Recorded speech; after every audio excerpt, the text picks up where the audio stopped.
Vice President, Mrs. Sonia Gandhi, Dr. Karan Singh, distinguished guests and friends. There can be few occasions in life more fulfilling than those on which debts of kindness and friendship can be repaid. These past few months have furnished me with many opportunities to thank peoples and organizations and governments for their staunch support for the democratic cause in Burma and for me personally. The sympathy and understanding received from around the world enabled us to continue with renewed vigor along our chosen course in the face of immense difficulties.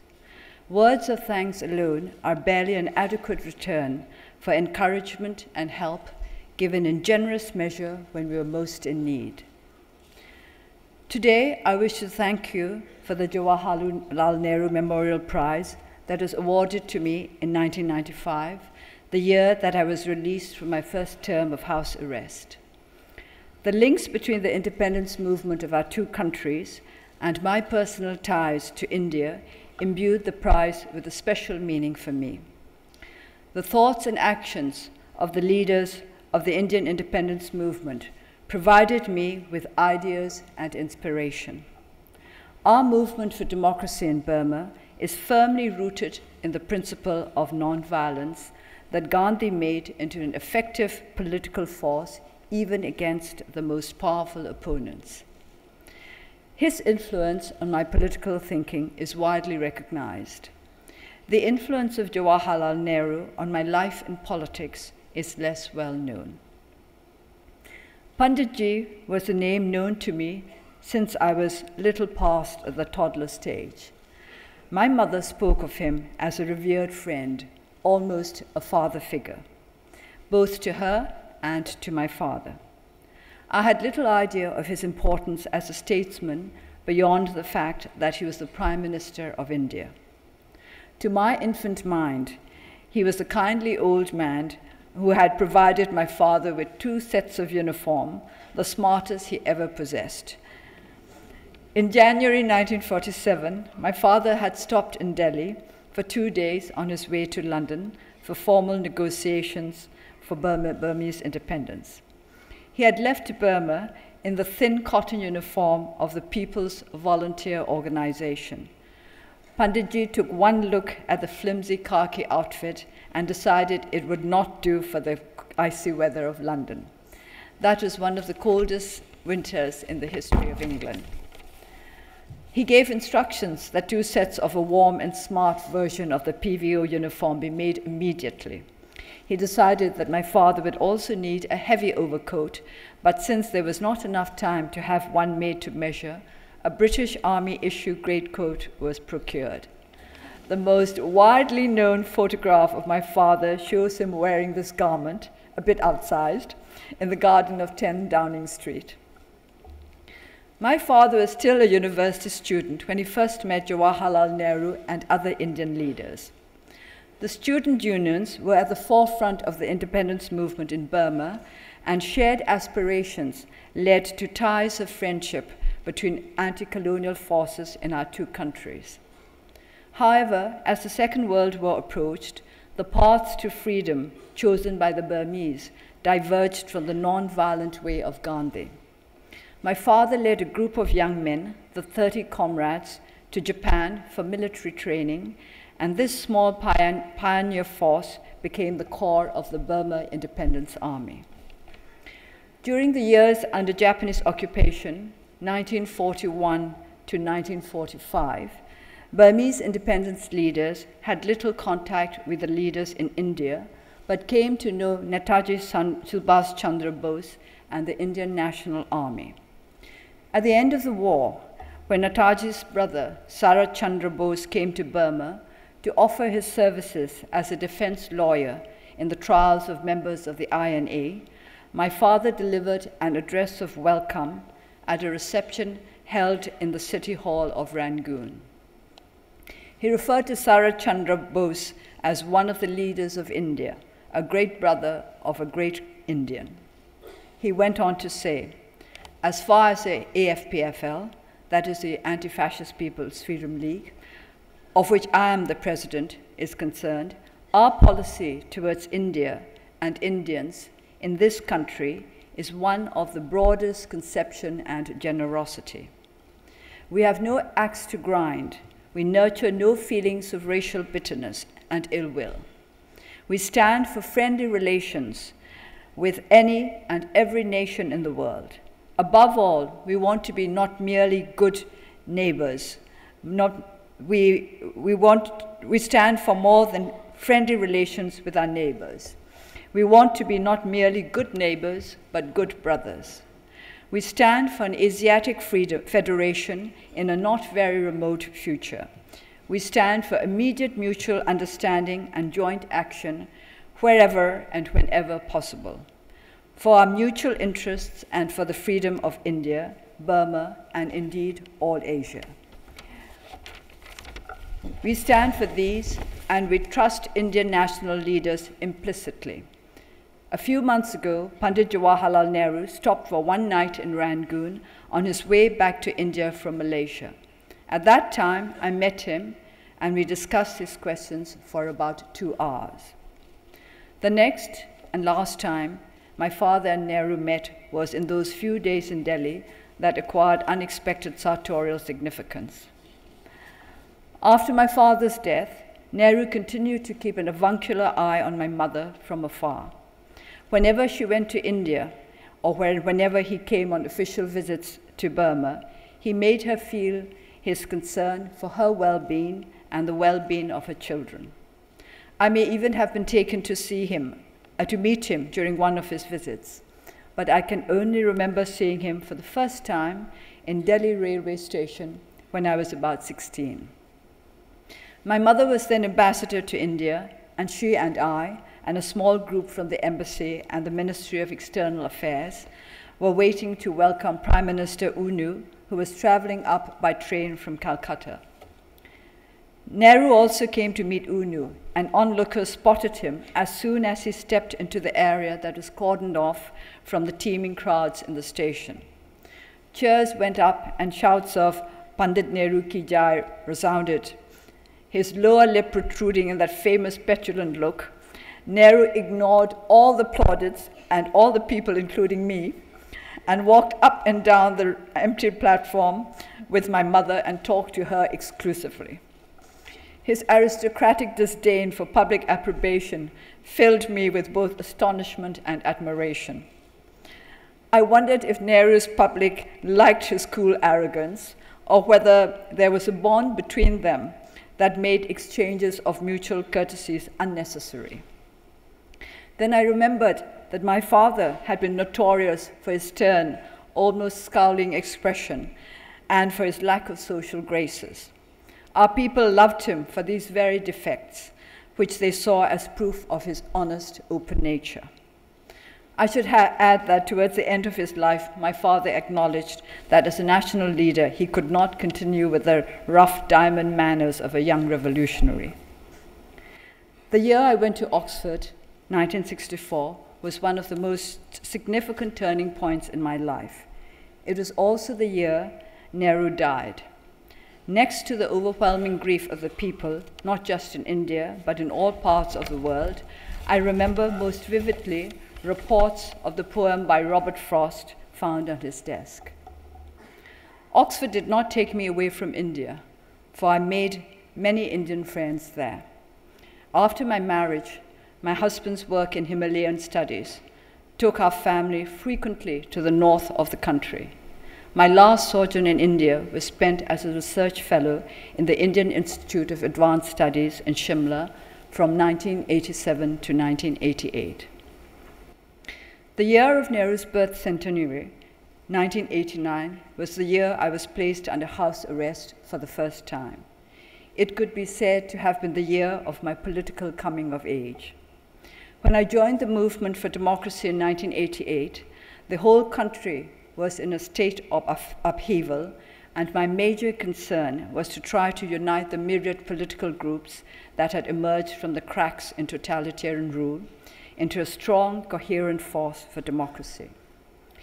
Each day was more than eventful. Discussions, debates, public meetings, founding the National League for Democracy, touring the country to explain the aims of our party to the people. The State Law and Order Restoration Council had announced that elections would be held in 1990, and the election laws were made public in April 1989. The Central Committee of the NLD was divided over whether or not the party should contest the elections. I pointed out that the laws made no provision for the transfer of power, and that I did not believe the military regime would step down unless the winner turned out to be the erstwhile Burma Socialist Program Party. We were still undecided with regard to the election issue when I was placed under house arrest in July. The chairman of the Township Law and Order Restoration Council, an army major, appeared at my gate with a warrant and a group of officers, civilian, military, and police, in the morning of 20th July, and I thought I was going to be taken to prison. As all members of the NLD had to be prepared for such an eventuality, I had already packed a small bag with the necessities of life in jail.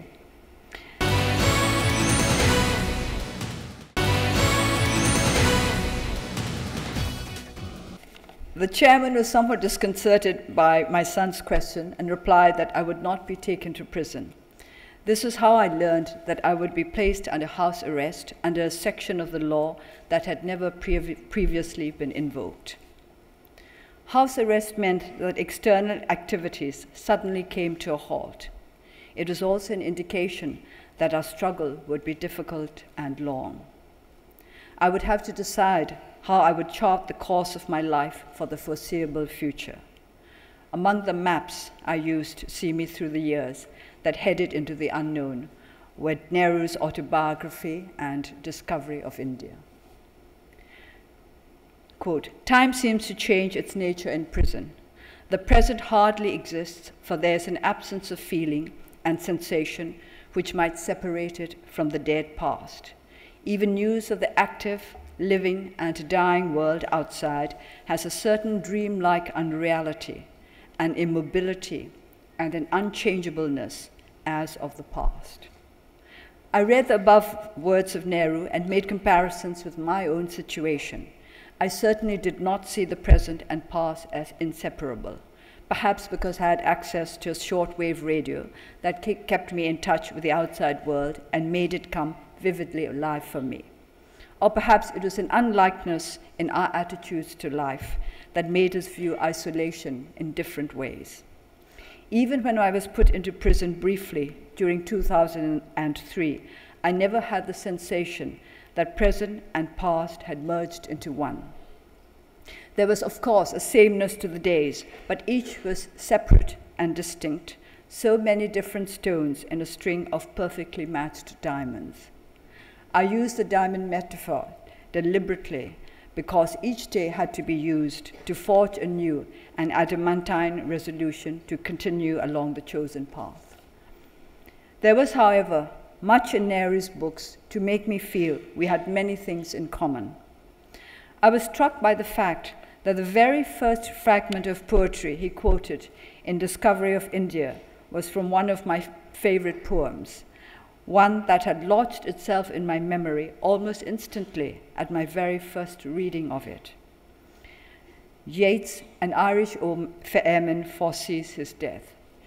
Yet even in our liking for the same lines, there was a difference. Nehru wrote of wanting to experience again that lovely impulse of delight that turns to risk and danger and faces and mocks death. I had remembered the words as that lonely impulse of delight, and I could not check to see which version was correct, as I did not have the poem to hand.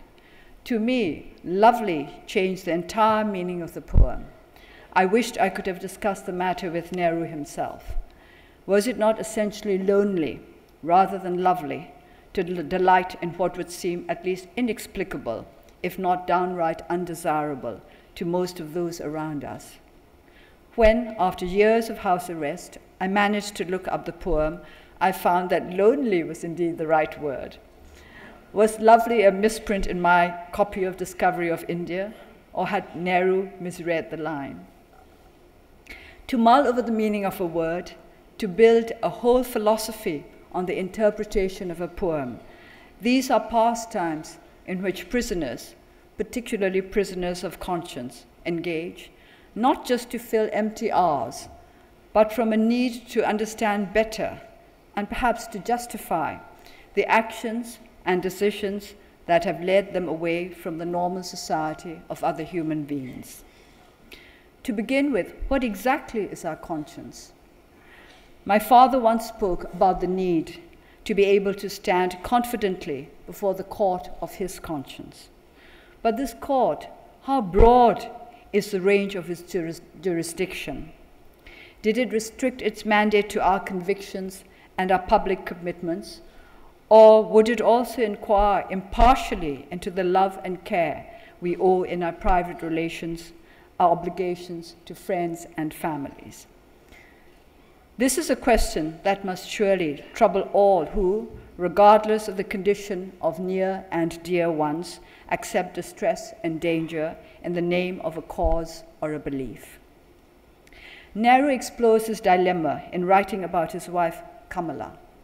In 1934, while serving one of his many terms of imprisonment, it was suggested to him, through various intermediaries, that if he were to give an assurance, even an informal one, that he would keep away from politics for the rest of the term to which he had been sentenced, he would be released to tend to his ailing wife. This roused a deep indignation in the proud independence fighter. Then, quote, "Politics was far enough from my thoughts just then, and the politics I had seen during my 11 days outside had disgusted me. But to give an assurance and to be disloyal to my pledges, to the cause, to my colleagues, to myself, it was an impossible condition, whatever happened. To do so meant inflicting a mortal injury on the roots of my being, on almost everything I held sacred." I was told that Kamala's condition was becoming worse and worse, and my presence by her side might make all the difference between life and death. Was my personal conceit and pride greater than my desire to give her the chance? It might have been a terrible predicament for me, but fortunately, that dilemma did not face me in that way at least. I knew that Kamala herself would strongly disapprove of my giving any undertaking, and if I did anything of the kind, it would shock her and harm her. Early in October, I was taken to see her again. She was lying almost in a daze with a high temperature. She longed to have me by her, but as I was leaving her to go back to prison, she smiled at me bravely and beckoned to me to bend down. When I did so, she whispered, "What is this about giving an assurance to government? Do not give it." The above passages fascinated me. The monumental egoism, my pledges, my colleagues, myself, the roots of my being, everything I held sacred.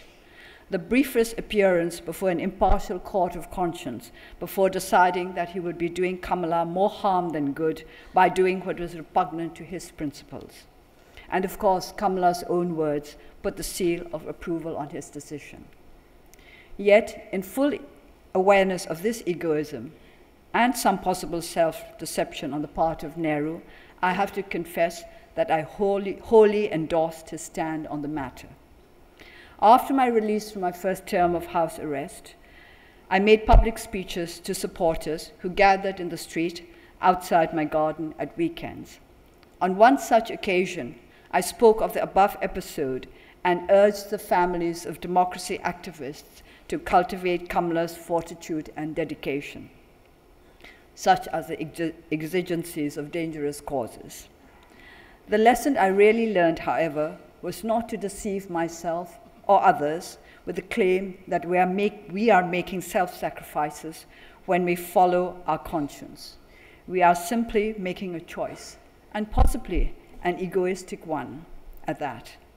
When we give up what is near to our hearts, is it not sometimes to make ourselves less vulnerable? The ones who make the real sacrifices are those who let us go free, to keep our secret trysts with destiny. Politics is about people, and people are about relationships, whether at a private or public level.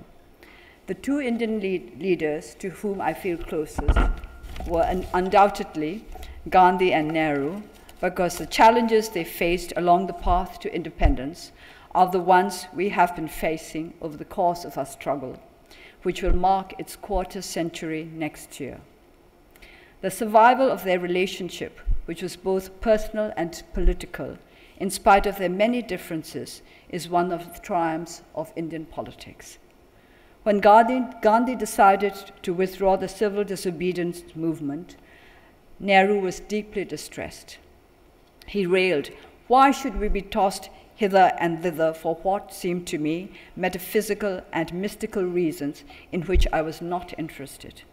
Was it conceivable to have any political movement on this basis?" The doubts that arose in his mind over Gandhi's methods caused Nehru intense agony. In his cell in Alipore jail, life appeared to him a dreary affair, a very wilderness of desolation. Of the many hard lessons that I had learned, the hardest and the most painful now faced me, that it is not possible in any vital matter to rely on anyone. One must journey through life alone. To rely on others is to invite heartbreak. The lesson Nehru learned is one we have to learn and relearn again and again along the long and different journey to goals that can only be won through hard work and perseverance. At the same time, if our hearts cannot cleave to our colleagues, if our loyalty to those who share our values and aspirations becomes strained, or we have reason to doubt their loyalty, we are cast adrift into a wilderness of uncertainty.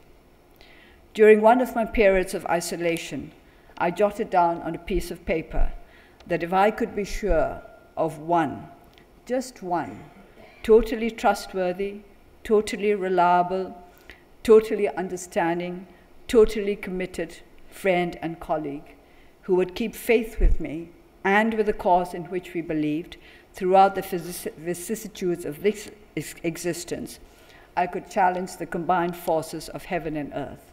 In isolation, one tends towards melodrama. When I heard on the radio, suddenly and unexpectedly one day, that the Central Executive Committee had expelled me from the party for the simple reason that I happened to be under detention, I felt myself to be in a curious no man's land, far away from everything except my own volition. I realized that pressure must have been exerted on the party and that it must be going through a very difficult period.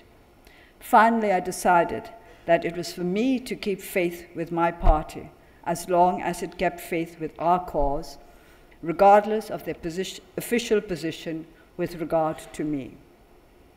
I thought of Nehru's ability to keep truth to Gandhi in spite of serious differences between them, and it strengthened my conviction that we had to cleave to comrades and colleagues despite dissension and disagreement.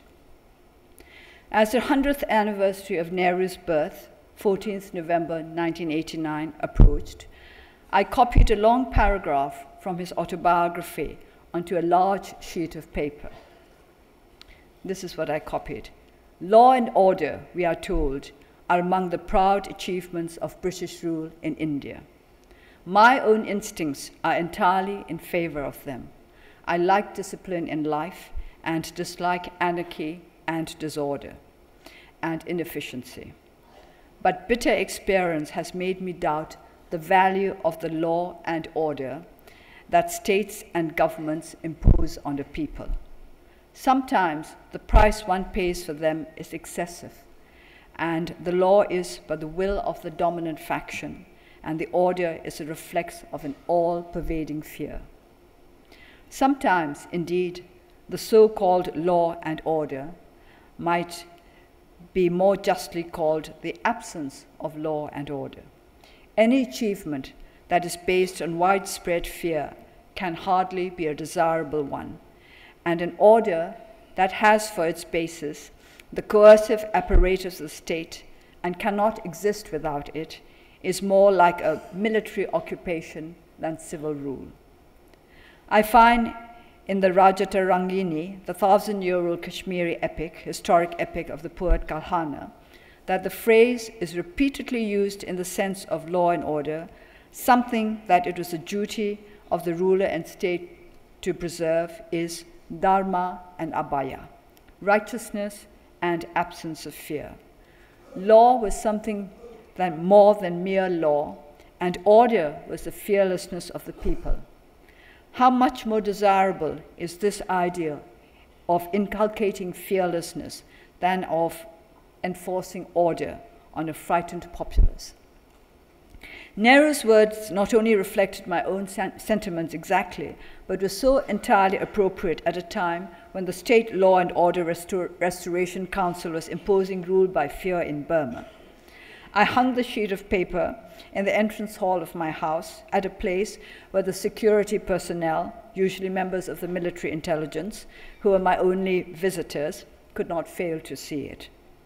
At the bottom of the sheet, I wrote Jawaharlal Nehru in large and red letters, not just an acknowledgement of authorship, but as a defiant name flung at all who had a warped view of law and order. During the years of house arrest, I felt closer to those with whom I could identify politically, intellectually, or spiritually through their thoughts, even if they were complete strangers or figures of the past, than to those whom I knew well personally. This I imagined to be a predictable state of mind for those incarcerated with nobody except their own conscience for company. What I had not expected was that such a state of mind would become as firmly rooted as the tree of life that joins the ground of everyday activities to the heights of aspiration. Gandhi once said that Motilal Nehru's most striking quality was love for his son. Motilal's love for India was derived from his love for Jawaharlal.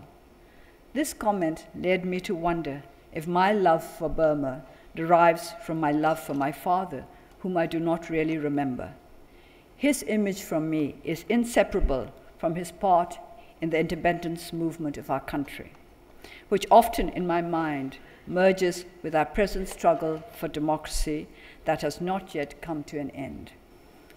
Today, as I thank all of you for honoring me with the Jawaharlal Nehru Memorial Prize, I would like to express my deep appreciation for the leaders of India who became my most precious friends because their lives helped me to find my way through uncharted terrain.